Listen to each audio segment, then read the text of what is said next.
Halo adik-adik, ketemu lagi dengan saya, Grace. Kali ini judul berita misi kita adalah Cahaya Terang Benderang. Nenek bertingkah aneh ketika dia pulang pada Jumat malam di Mazabuka, Zambia. Biasanya nenek tiba di rumah sambil bernyanyi. Tetapi kali ini dia berjalan diam-diam ke dalam rumah dan langsung tidur. Dia tidak mengatakan sepatah kata pun kepada kakek. Dia tidak mengatakan sepatah kata pun kepada Cynthia kecil. Dia berbaring dan menutup matanya. Tetapi Cynthia kecil tahu bahwa nenek tidak tidur. Nenek menggerakkan tangannya dan kakinya. Dia berbalik ke sisi kanannya, dan kemudian ke sisi kirinya, dan kemudian kembali ke sisi kanannya. Sesuatu telah salah. Nenek pasti bertingkah aneh Jumat malam ini. Akhirnya Cynthia kecil pergi tidur, kakeknya juga pergi tidur. Di pagi hari, nenek memberitahu kepada kakek dan Cynthia mengapa dia bertindak begitu aneh. Dia ketakutan.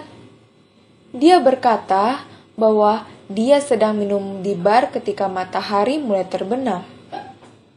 Kemudian langit menjadi gelap, dan dia memutuskan bahwa sudah waktunya untuk pulang.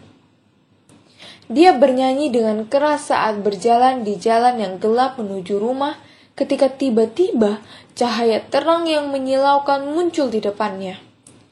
Cahaya itu bukan dari mobil atau lampu jalan. Cahaya itu melayang-layang di udara seperti bola besar yang terang. Nenek menatap cahaya itu. Dia tidak tahu dari mana cahaya itu berasal dan kemana perginya. Lagu yang dia nyanyikan tersangkut di tenggorokannya. Kemudian cahaya terang itu menghilang. Gemetar dari kepala sampai kaki, nenek diam-diam berjalan sepanjang sisa perjalanan pulang. Cynthia kecil tercengang mendengar tentang cahaya terang itu. Kakek juga tercengang. "Sebaiknya kau berhenti minum," katanya. "Ini bisa jadi Tuhan berbicara kepadamu." Cynthia kecil bertanya-tanya apakah kakek benar. Apakah Tuhan mencoba mengatakan sesuatu kepada nenek? Cynthia kecil masih memikirkan Tuhan ketika dia mendengar ketukan di pintu. Nenek membuka pintu. Di luar berdiri seorang wanita mengenakan gaun biru cerah dan topi wol putih. "Selamat hari Sabat," kata wanita itu. "Saya ingin mengundang Anda ke gereja." Nenek tidak perlu tanya dua kali. Masih takut dengan cahaya terang, dia ingin pergi ke gereja. Cynthia kecil ingin pergi ke gereja juga. Kakek juga ingin pergi ke gereja. Keluarga itu menghadiri kebaktian Sabat di sebuah sekolah dasar. Itu adalah program Sabat khusus yang diselenggarakan khusus untuk para pengunjung.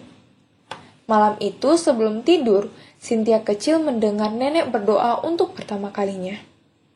"Ya Tuhan, aku tidak menjalani kehidupan yang baik," dia berdoa.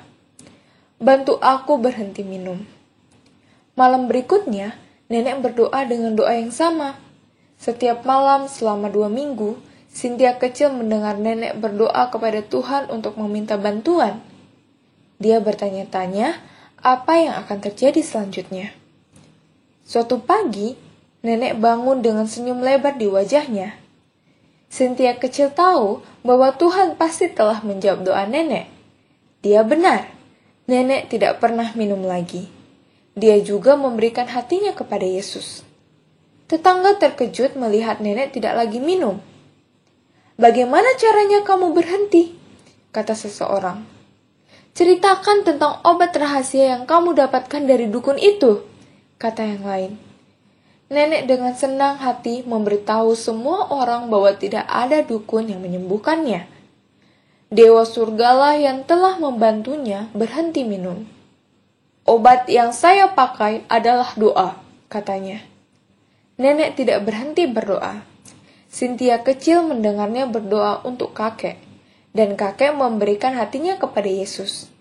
Nenek berdoa untuk 14 anaknya dan banyak cucu, termasuk Cynthia kecil. Banyak dari mereka memberikan hati mereka kepada Yesus. Nenek adalah misionaris sejati karena dia telah membawa orang kepada Tuhan dengan berdoa bagi mereka. Cynthia kecil senang untuk Jumat malam ketika nenek pulang bertingkah aneh. Itu adalah malam ketika Tuhan mengubah neneknya menjadi misionaris.